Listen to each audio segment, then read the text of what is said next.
Umaasa si South Cotabato Vice Governor Arthur Picoy Jr. na masagot sa committee level ng sangguniang panlalawigan ang iba pa mga katanungan hinggil sa coal mining operation sa Ned Lake, Cebu.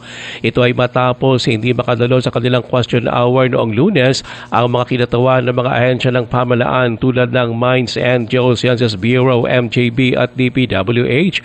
Sinabi ni Pingoy na siya ring presiding officer ng SP na nakadepende na sa Committee on Environment na alamin kung sumusunod sa mga panuntunan ang mga mining company na nag-ooperate sa NED.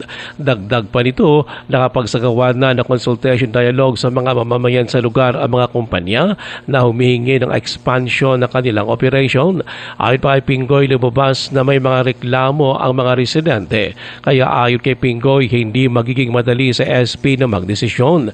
Pero ang tiyakaan niya kapag napatunayang may kakulangan ang mga kumpanya, maaari ring i-rekomenda ng SP ang pagsuspinde ng coal mining operations sa NED. So dira na siguro istoryahan ang ina nga bagay. Kung may compliance sa tanan, kung may kakulangan, ara man sa aton nga sa endorsement, na pwede gani isuspend ang ilang operation. Si South Cotabato Vice Governor Arthur Pingoy Jr.